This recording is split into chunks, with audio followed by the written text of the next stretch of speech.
You've heard me talk about the Benedict option, and you've heard me talk about the Boniface option. But on this episode of Forge and Anvil, I will be joined by Timon Cline to discuss the Alfred option and how Christians can build fortresses strong enough to overcome negative world and eventually, God willing, create a future positive world for Christians to thrive in. All this and more, so stick around. Welcome to Forge and Anvil, where we hammer out uncomfortable conversations to sharpen ourselves for the cultural, political, and spiritual war that we are living in. My name is Connor. I am host of this podcast. I am a husband, a father, and a follower of Christ Jesus, doing my best to represent him well wherever I can. And like I mentioned in the intro, I am joined tonight by Timon Cline. So, Timon, go ahead and say hello and introduce yourself to the audience and tell us a bit about what you do. Yeah, sure. Thanks, Connor, for having me on. I am the editor-in-chief of American Reformer. I'm also the director of scholarly initiatives at the Hale Institute at New St. Andrews College. I do some other things. I do other writing elsewhere. Lawyer by trade, but that's the gist of it. And I'm decamped at this point, not a native, but now live in Southwest Florida in the tropics. So I'm adjusting. Um, I'm not bitter about it. It's already over 90 degrees, but here I am. As most can tell if they're watching, I'm not genetically suited for this kind of heat, but I am enduring. So Awesome. Well, glad to have you on, Timon. It's going to be a great conversation. Before we get started, though, for you listeners, feel free to check out our Substack, forgeandanvil.substack.com. You can go ahead and put in your email for free, where you can get a whole bunch of additional content, including writings, as well as just the episodes of the show sent over to you. And you can do a paid option if you want some additional content and to support the show. We really appreciate it. Check out last episode I did. In fact, I'm recording this directly after that episode aired. But that was with Nate Hockman. We talked all about whether or not the Constitution is dead. And it's honestly a great episode to listen to right before the topic of tonight, which is the Alfred option. And we'll get into that in just a second. But feel free to go on over to X, follow me at Forge and A for additional content and updates on the show. Really appreciate it. Feel free to share this far and wide. It really helps us to break free from the algorithm. So I really do appreciate your help in that. So we'll dive straight in here. So yeah, Timon, I was telling you a little bit before we were recording that the article you wrote has been very helpful. So you wrote the article available on American Reformer titled Fortress Building in Negative World. So there's a whole lot of meat to this article, and I'll be sure to link it in the show notes for anyone wanting to read the whole thing in depth, because we're not going to be able to touch on everything here in our time together. But let's go ahead and just start off by talking about negative world. I'll go ahead and frame it for our audience. I have mentioned it briefly in the past, but essentially we're talking about the concept that Aaron Renn sort of is known for, the idea of positive world, which is a world where culturally Christianity is looked on as a net positive. If you say that you're a Christian, people are thinking highly of you. In America, and that time unfortunately has long since passed. Neutral world started sometime, I believe Aaron puts it in the 80s, when it became kind of just you do your thing, I do my thing when it comes to Christianity. If someone says that I'm a Christian, they say, oh, that's great for you. Well, I'm a vegan, whatever they want to identify themselves as. And it's sort of just viewed in a very libertarian-esque sense of just you do you. And then about 2014, Aaron discussed how we entered into negative world, where you can see that that Christianity is now looked on as a net negative in the culture. So it is now a bad thing for you to identify as a Christian, and you'll actually lose social status, and you'll lose preferences when it comes to hiring. So that is the outline. Feel free to check out Aaron Renn and all of his writings to learn more on that. But we are now talking about negative world with that in mind. So fortress building in negative world. Timon, go ahead and just maybe tell us a bit about why you wrote this article and what kind of fortresses you're talking about building.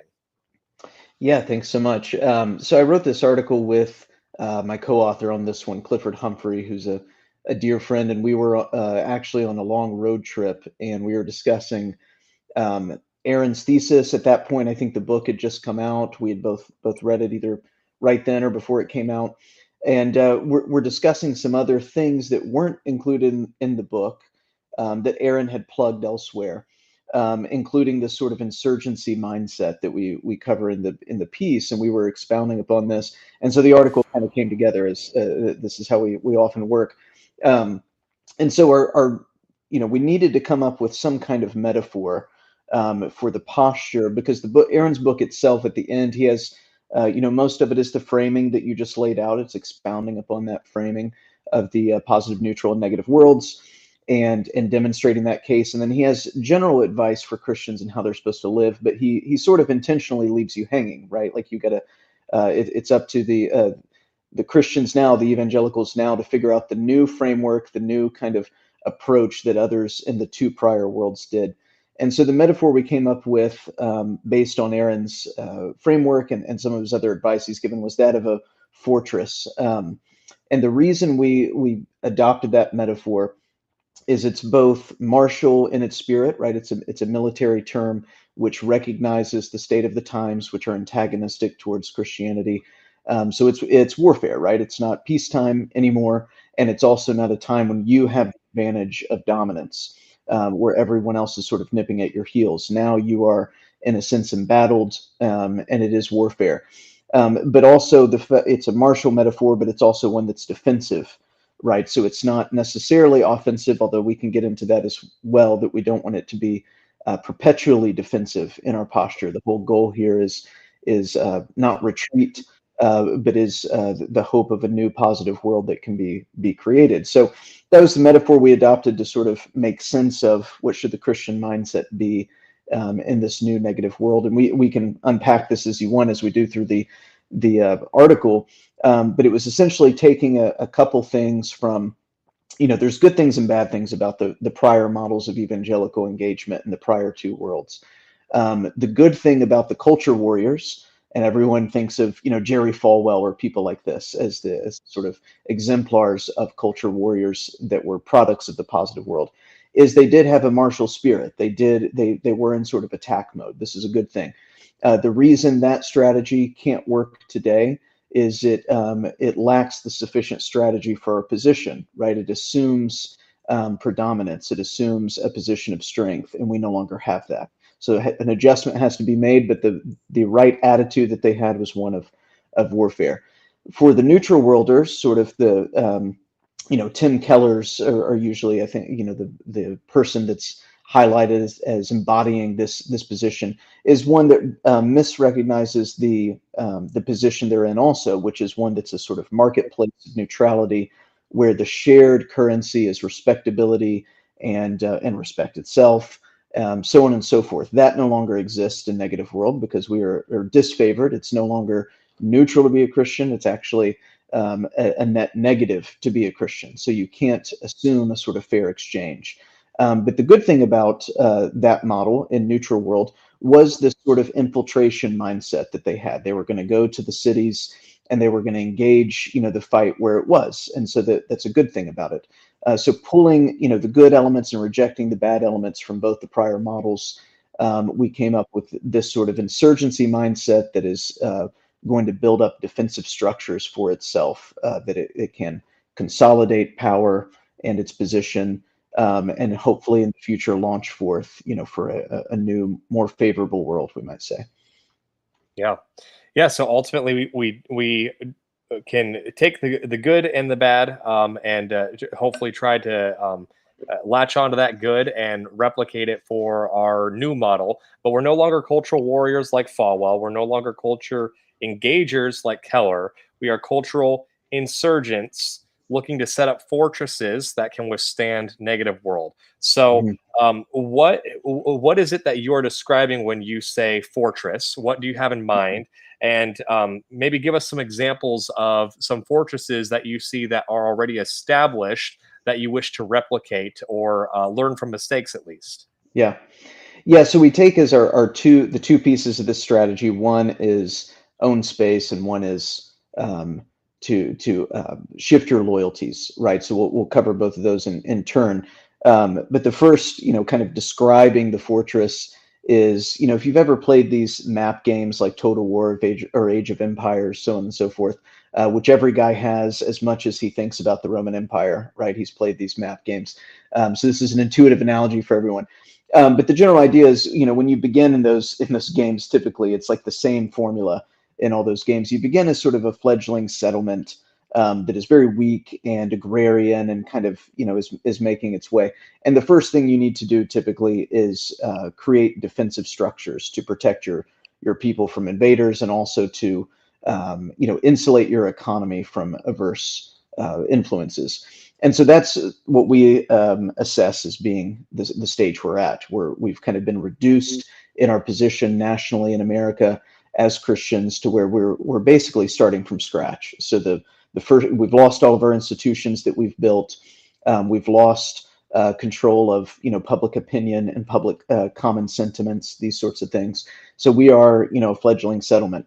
What you need to do, even though you're in your native country, this is the insurgency aspect. And Aaron often uses the example of, if you're an invaded country, it's still yours, but it has been radically transformed by the invasion.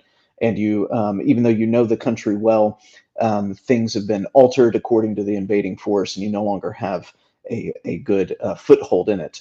So you got to begin with the basics, and the first thing you should do is upgrade to these sort of defensive structures. And we'll get into own space and shifting loyalties in a minute, but we basically describe, this is of course a metaphor. So it's applying to all manner of areas of life. It's not a literal fortress.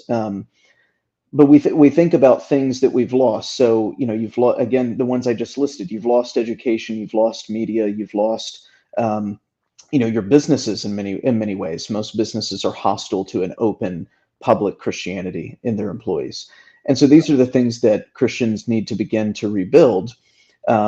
Sometimes there may be opportunity for takeover, but more likely than not, it's going to require starting from the ground up and rebuilding places that are anti-fragile and defensive to outside influence, and protective of the Christians that are inside of them, so that they can truly live as Christians both at home and publicly. So the big ones are education, media, and businesses. And there's a sort of pipeline we've talked about before that is involved between all of those, in order to produce, a new elite, hopefully, of Christians in public life. But there has to be some solidarity and networking between these, institutions that are intentionally built for the negative world, and to be defensive and anti-fragile against the forces that will combat them every step of the way. Yeah, well said. So some of the examples that I know you mentioned in the article, you talk about Moscow, you talk about Hillsdale. So what kind Yeah. of things are they doing well? Why are they defined as fortress then?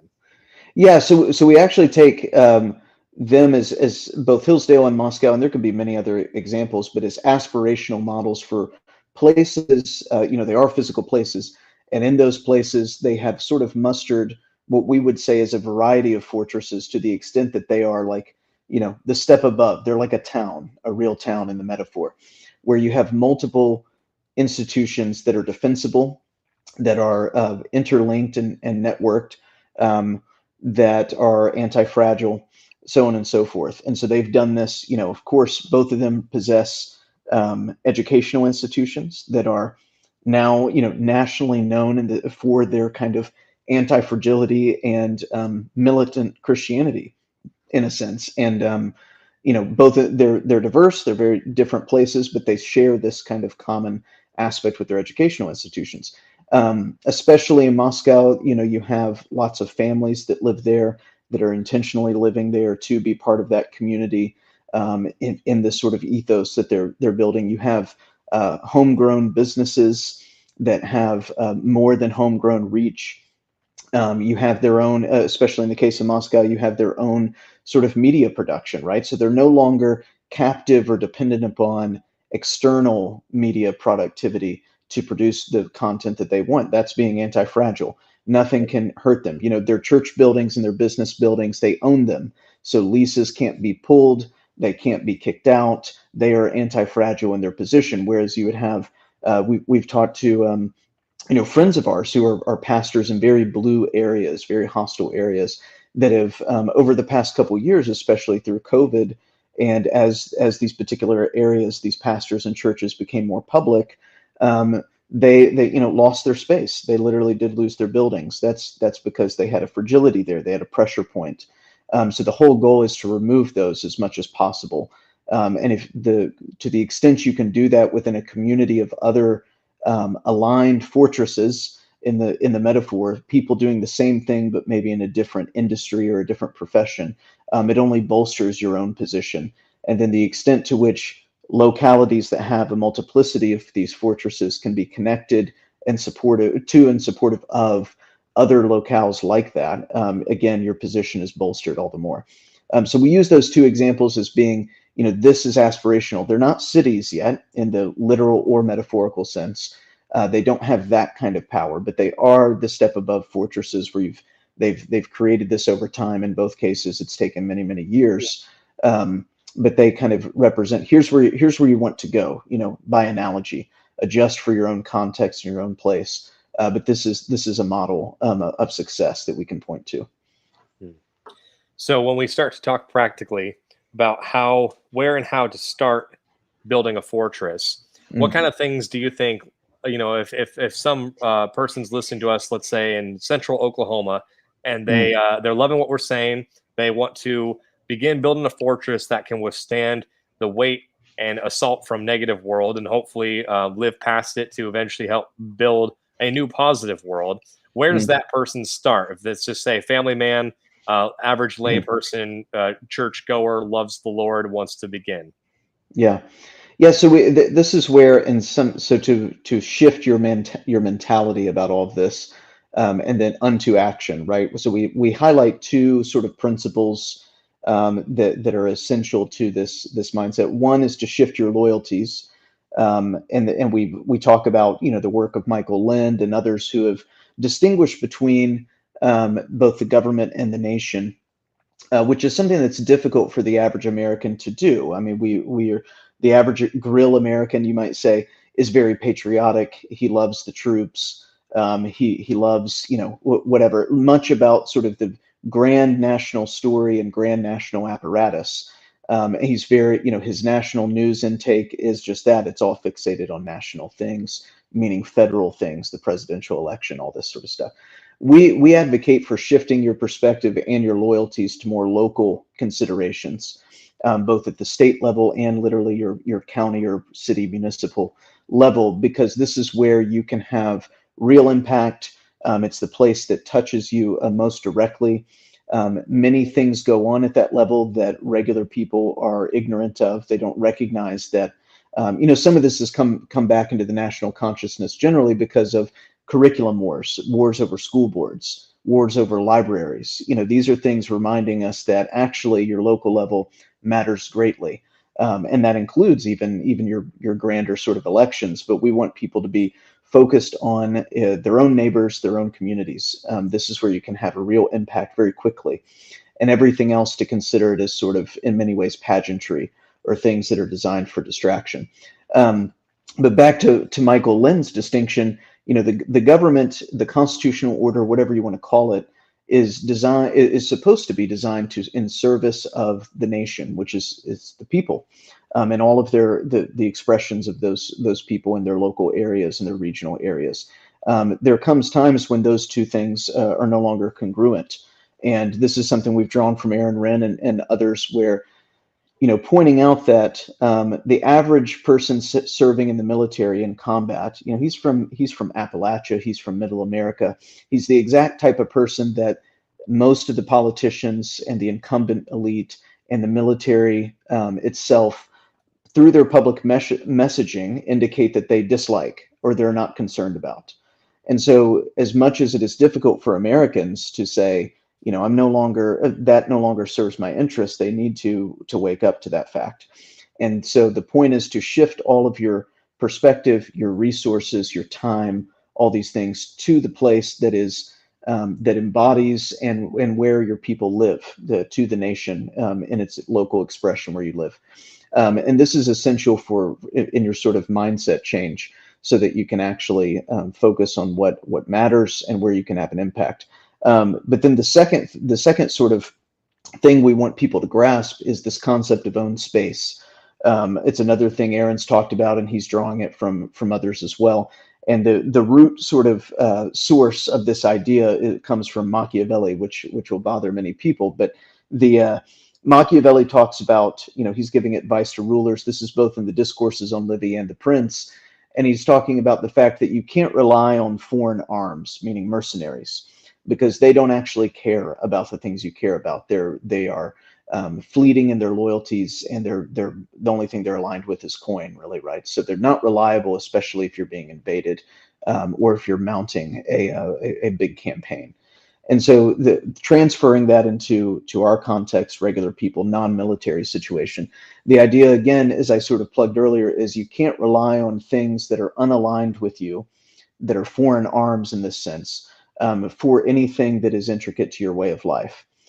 So when you're producing, as I was talking about, Moscow with Canon Press and their entire media apparatus, they're doing it all in house, right? They're not relying upon external services, through streaming, or anything else in order to produce what they want to produce. That's becoming anti-fragile. That's owning your space. And this can also be considered, in a literal sense. Churches need to own their space. Regular people, the family man, layman that you're talking about, as much as possible, needs to own his space. Being subject to leases and these sorts of other arrangements where you don't actually own your property presents a pain point. This is something that can be weaponized against you, if someone doesn't like your faith in the negative world or your opinions, so on and so forth. And so this is not about being hysterical or hyperbolic. It's simply saying it is smart and strategic to try to own as much as what you need to produce your way of life and the things you want to do as possible. So this is the idea of own space, and that comes from a sort of shift of loyalties to your locality, your churches, your schools, so on and so forth, to really try to make a difference there and to try to build a sort of resilient community of Christians. And I would just add that this is actually being truly American in a sense.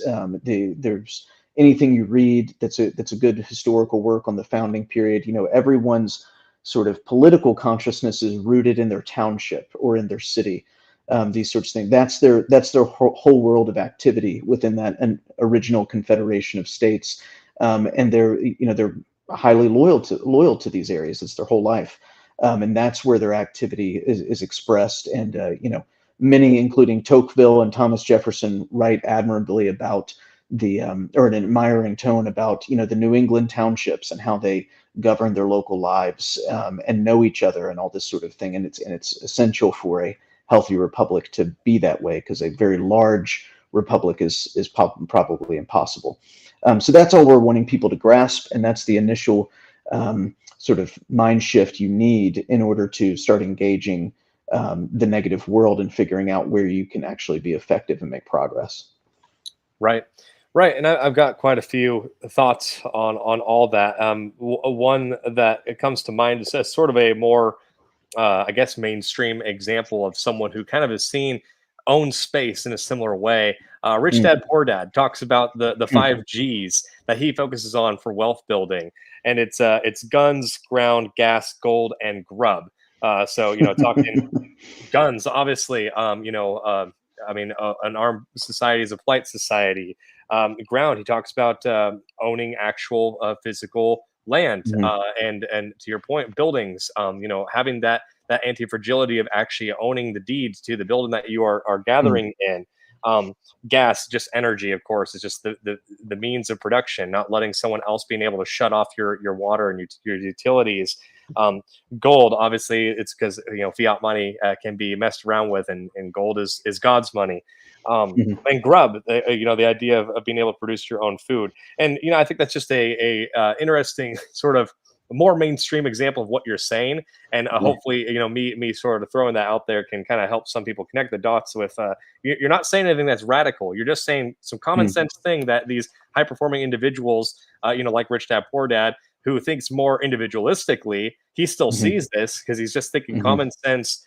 How can I be anti-fragile so that I can not only be wealthy, but if the American empire, the American project fails, I'm still wealthy after America is long since gone. If that happens in my lifetime, it's sort of that same idea of being anti-fragile, so that when the the sort of the fourth turning happens, you're actually Mm, prepared for it and ready to go. And to your point about Machiavelli, and to kind of use a real political concern that we have, there the Democratic senators and congressmen have talked mm, for many years about a path to citizenship for illegals, and recently that's been the idea of mhm, if they enroll in the army, then mhm, maybe they can have a path to citizenship. Which of course we don't have to talk mhm, too much about Rome. You don't have to know mhm, much about the fall of the Roman Empire to know that didn't exactly work out for them when the barbarians were a part of the Roman army, and suddenly the barbarians came to the gate, and barbarians, I kind of like these barbarian guys better than these Roman guys that adopted mhm, me. And that's what we find ourselves in. So there's real life concerns with what you're saying. That we can't rely upon the American project as is, and just hope that things shake out because we've got a conservative Supreme Court. mhm, That's not how things work anymore. Unfortunately, if you want to actually be resilient to understand and survive negative world, you have to start thinking deeper than that. You start to build these fortresses. mhm, Something that I wanted to touch on as well with shifting loyalties, the idea of government um, versus the nation, or the mhm, people versus the institutions, and the people that are actually running the institutions. The idea mhm, of separating those two is incredibly important, but I think it's really hard for individuals who are over age 40, for example. mhm, And especially I think the older you get, the harder it is um, to understand that distinction. So why do you think that mhm. is? Yeah, I think I mean it's hard to say to get in. You're asking me to get into what the boomer psyche, and as someone tweeted very astutely the other day, being a boomer is a state of mind, not necessarily the age, but it does Yeah. seem to congregate with a certain age group that we associate it with.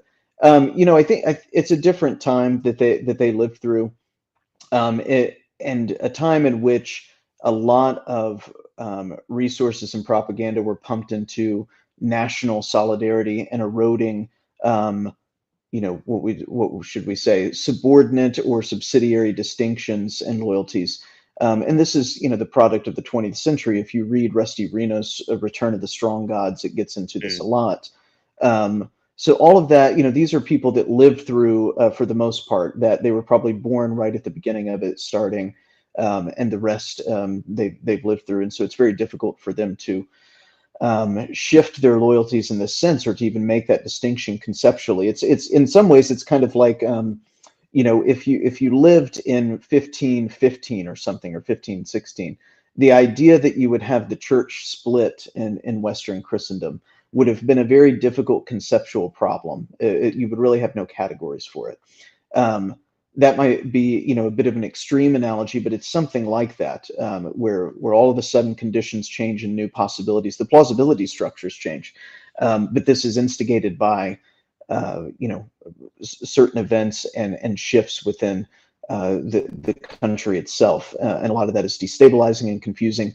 So people who have lived through that rather than the prior period and have grown up in that, it's much easier to make that leap, that conceptual leap. That's the best I can do with the boomer consciousness. All of us will have, as a generation, certain pieties that we're just kind of stuck on and are very right. difficult to dislodge.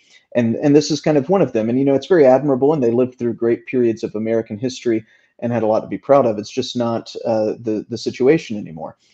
So I think we should be gracious and gentle with them, but Yeah. we do need to recognize that we should be clear sighted, and we should think as statesmen rather than sort of religious zealots about much of what we were handed, or much of what we were told we were handed.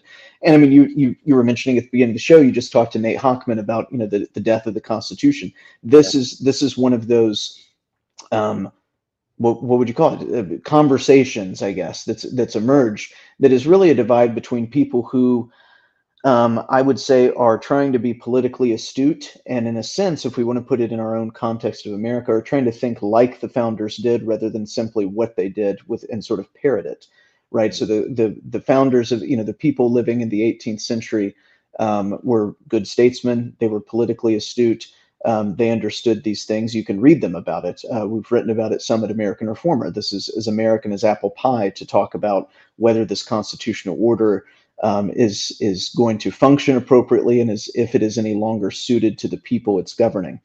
And those are just perennial political questions, but they sound blasphemous to much of the population who has imbibed a certain strand of propaganda that tells them these things are sacrosanct. And so if you shift your loyalties, though, to the people, the nation, which is what any good government is supposed to preserve, that's its entire purpose, you are able to think about these things more clear-headed and in a more productive way. And so that's something we should try to push. Again, I think there should be, as much grace as possible, trying to bring people along so they see it as well. But there's some people that are going to be unwinnable, and they're just going to castigate you as sort of anathema. And that's the way it is. But I think it's a conversation worth having. Yeah. Well said. I completely agree. And the beauty about this distinction, when we understand the idea of shifting loyalties, it really does help those who struggle with the idea of, hey, I'm a patriotic red-blooded American, and Mm, I maybe I served in the military. Some of these older generations may be thinking this. mm, I've worked my whole life believing in the American dream and the American idea. And now suddenly I am seeing Joe Biden do things like leave mm, leave soldiers in Afghanistan. I'm seeing these individuals tear down statues of our country.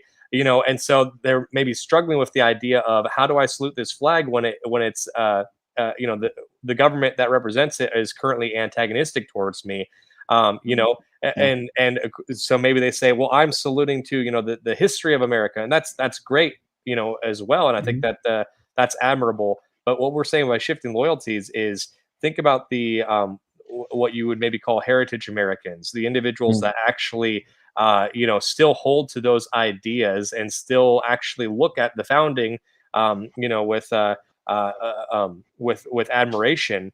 Those mhm, individuals that actually believe in what the American project was supposed to be are the individuals that you're shifting your loyalty to. But recognize that mm. very, very few, if any, of those individuals are in seats of power now. And so when you look Yeah. at the institutions and the government, you have to view them, to your point earlier, like an invading force that already took over your nation, and now you Mm, are a dissident living in this new occupied territory. And so you are the mm, remnant that survived, and the country that you loved is still there, and you should still be patriotic towards that. But you have to recognize that that patriotism no longer looks like blindly supporting the American military, or blindly supporting the different institutions um, that are now antagonistic towards you because they are captured. yeah. And that shift in mindset hopefully will help some of those individuals who struggle to understand the times that we're living in. So I really Yeah. appreciate what you guys are pushing. Well, it's funny that you say that, because the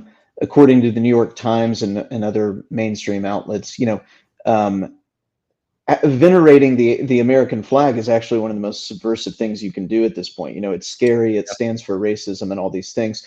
And then, of course, anything more less common than the American flag. I mean, the articles were out this past week about the very scandalous case of Samuel Alito at his vacation home having the Appeal to Heaven flag Hmm. flying, which now is associated with J6 and everything else, as if it's it is violent and abhorrent and all these things. Of course, it's just another colonial flag that has a deep history in our country, and does, of course, stand for in specifically New England and resistance to tyrannical forces and all these sorts of things. So in some sense, they're right about what it stands for, but it's just funny how these things are twisted.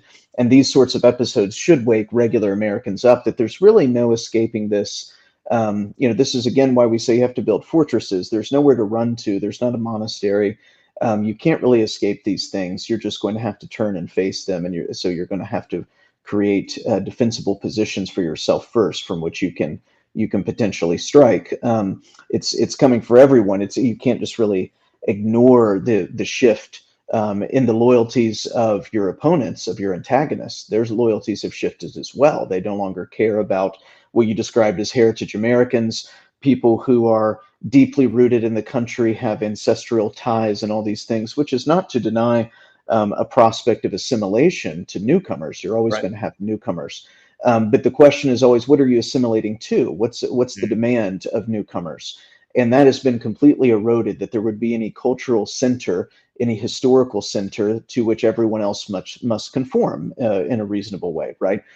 This is why you used to have proposals, in the late 19th and 20th century, when you were dealing with the first wave of sort of, untenable immigration. The rates were too quick, and there'd be proposals like people, if people have to be at the time 21 to vote, we should make people live here for 21 years. It's sort of like their infancy and Mm. growth up to maturity as a citizen and rooted person who appreciates the interests and history and direction of the country, and has sort of fully adopted it as their own. They've forsaken their old culture, the customs and gods and all these sorts of things, and adopted their new home culture. This is why, going way back, Thomas Aquinas would says at one point, you need a family needs to live in a country for 3 generations before it should have full sort of rights of citizenship. That doesn't mean prior to that they didn't have protection of the laws and ability to trade and all these things, but to Right. serve in office or to really partake of the civic life, because at that point you fully integrated as a family. There's sort of this idea you have no memory of anything before. You are now this. And so, none of those proposals are ironclad, but the point is we've lost any assumption that some process like that needs to take place. And so heritage Americans, people that did basically do that and have a stake in the country and have for a long time, those are the people that the loyalties of the regime have been shifted against. And so all we're saying is, and especially as Christians, because that's central to our national identity and our national origin and everything that made our country great, is you need to recognize the shift of the loyalty out of your antagonist and shift accordingly, because you have no self-interest in shifting in their direction, which is basically adopting a self-hatred. And you do see this sort of at scale. It's a bit of an epidemic of self-hatred of ordinary Americans. Right. So that's what we're in part advocating against. And the thing that's hated the most is, of course, Christianity. That's why the opening day last year with LA Dodgers, you have this blasphemous public display on the day of the opening of America's pastime. Right? These things are not accidental. Right. They are meant to demoralize the predominant population still, which is Christian. So, in any case, that's what we're going for, or that's what we're talking about. Well said. And to that point, so why is this called the Alfred option? Right. We So when we wrote this piece right before it came out, we saw our friends over at New Christendom Press doing their annual conference, and I'm forgetting now exactly how they titled it, but they had some concept of the boroughs, right? Of this, which is a strategy that Alfred the Great had developed in England to defend against, of course, the pagan Nordic invasions. And it was this idea of sort of networked little hilltop fortresses or something of that effect.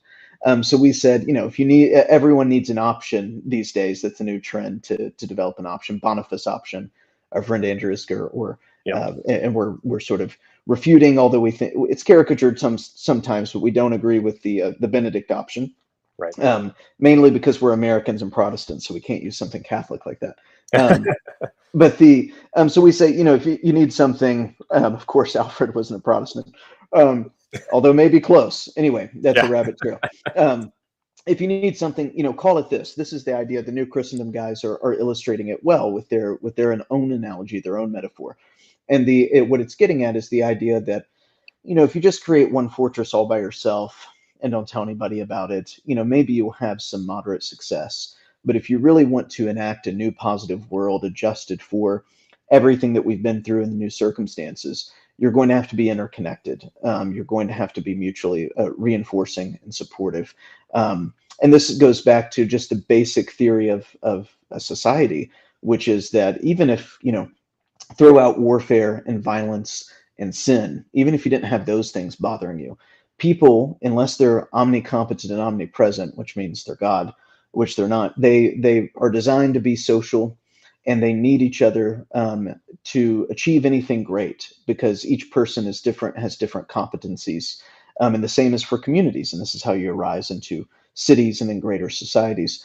So this is our behind our whole idea that if you're going to be successful and really produce a better future, you're going to have to be interconnected and help each other. So the person doing the education or the business and the media and these things need to be and somehow in contact and supporting each other. Yeah.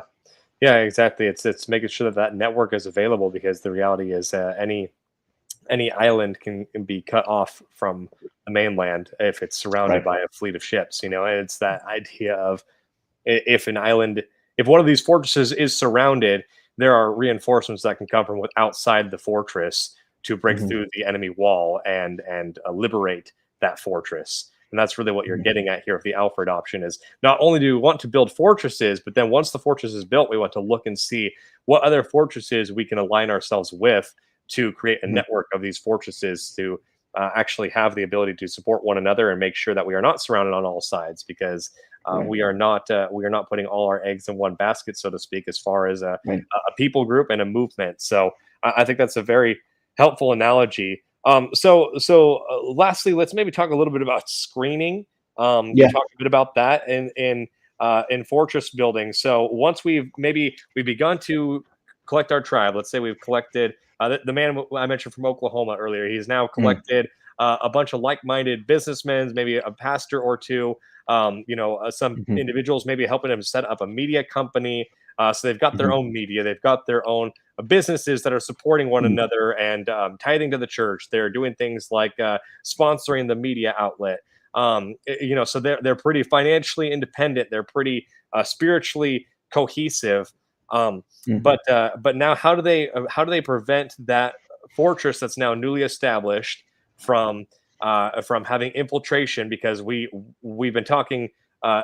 on the right for a long time about how we're great at building institutions, and then the left is great at coming in and infiltrating those institutions, taking them over, and either Mhm. destroying them completely from within, or wearing what's remaining of that institution as a skin suit Right. to go about and completely use. I'm thinking of like Disney here. Use the nostalgia of the masses who Mhm. remember Mickey and Donald and Goofy, Mhm. as these great American icons, and they're now using those to push trans ideology. So how do we Right. prevent these fortresses from succumbing to that same infiltration and either destruction or being worn as a skin suit?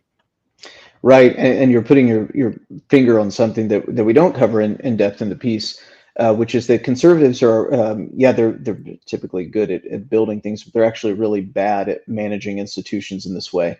And they're even worse at infiltrating other institutions. The left is very good at doing that. They're bad at building anything, but they're good at infiltration. In some sense, they have more resolve and zealotry and potential for enduring pain is why they've been able to do this. And you see this in the universities, of course, is the easiest example. Um, in any case, the strategy that we tell people, you need to find your way to adopt this, which is a screening process. You need to think very carefully about who you're letting into your community and to your fortress, because the biggest threat to a fortress, assuming it's constructed well, is that someone's going to lower the drawbridge, at night, and let in the invading forces. Or that there's going to be, some weakness that is discovered only because of inside information. You can think of your Grima worm tongue at Helm's Deep, right? Um, so that's what you're worried about. So you have to be very careful who you let in. And we said that one example that Aaron Wren has used, and so we use it as well, is with Moscow. And we say that Doug Wilson, who's a prolific blogger, right? One effect of his blogging is that it repels people who would be very uncomfortable there, and it draws people who are really going to be aligned. And it seems to have been fairly successful in this regard. So that's one outlet of sort of screening. The other one I was talking to, and this is not in the piece, but I recently talked to a headmaster of a Christian school, and he was talking about their particular admission structure, and that some or perhaps the predominant way that evangelical classical Christian schools organize themselves is, anyone who's an applicant is allowed to come in. You just have to sort of sign an agreement that you're okay with us teaching XYZ thing, which are going to be Christian things. So a Muslim could come, a Hindu could come, whatever, as long as they know up front, this is what we're teaching. Come in. The inevitable effect of that is that you end up drifting into compromise, because certainly if you get enough dissenters at scale, there's going to be problems, and you're also going to feel uncomfortable, and parents are going to be uncomfortable eventually. If you get it at scale where you have dissenters at a sufficient number, you're probably going to fall under pressure of donors and other people that want to be on the board. You get the picture. It's just not a good way to be resilient. It's not a good way to screen people. The alternative model that I was talking to this headmaster about is what he called it a covenant model, which is essentially that they only are going to let in Christian families that sign on to the covenant, that they will produce the same things at home that the school is teaching, and the two will be mutually reinforcing and aligned. We are doing the same thing you are doing, and this is an extension of us, so on and so forth. This is a much better way of screening, because you ensure that everyone who comes in, you could always have exceptions, but are going to be aligned at the outset, right? They know what's going on. In fact, they want it. It's not just an outlet for education. They want this particular type of education, and they are also confessional, or whatever you want to say that you're making them sign on to. So that's another example of screening that should be applied, especially in educational institutions. Of course, churches, presumably, if they're healthy churches, this should be built in. They should be doing this. And you have to find other creative ways to do this in businesses and things like that. But this is the basic idea, and the extent to which you have a public voice or any kind of public representation, and you can be very forthright and in a way that is, again, repellent to people who would eventually undermine you, and attractive to those who would build up your fortress and help support it. That's the best case scenario. Right, and I heard you on the King's Hall podcast recently, and I think it was Brian Sauvé. I think Eric Kahn was actually the one saying it, but Brian Sauvé, he's a pastor, and he makes a point every now and then when their church starts growing a little too big. He makes a point to have like a topical sermon about like 5 ways to lose friends or something. Like he made some joke about that in the podcast, and basically he's saying they're gonna in this sermon he'll lay out like the most controversial, culturally controversial doctrines that their church believes and affirms and supports, and he does that because so many churches are often tepid, where they will hope to win people over into the culture and then slowly maybe leak out their more controversial takes over time. Whereas Brian doing that from the pulpit kind of constantly ensures that those individuals who are in the pews are constantly those individuals who actually affirm these controversial stances and recognize what kind of church they're in, recognize that they are a church that is seeking to be countercultural so long as it's biblical, and that constantly weeds out individuals who are there for sort of a seeker sensitive church, as well as it constantly they've noticed that for them originally, they said this in the podcast you were on, they said that their church originally shrunk in size when they first started doing this, and then over time their church actually continued to grow because eventually it scared away those individuals who were not like-minded, but it attracted individuals who were like-minded and who did affirm those same countercultural doctrines, and it ultimately just built a church that not only is anti-fragile, but is unified in that anti-fragility. And I think that's another good example of screening from a pastoral sense. Yeah, we that's right. And we set out, in a way, this is pulling from the strategy in a way of seeker sensitivity, right? There is an aspect of this that is pulling from that age of evangelical engagement. But with the consciousness of what is actually going on. And that consciousness includes, in the example we give of the Athenians getting sort of a spot on Laconia when they're at war with the Spartans, and they know that the Spartans are dependent on slave labor, and so they're always, even though they're on an island outside and can't conquer the main position, they sort of propagandize the slaves to, come over to us, we'll treat you well.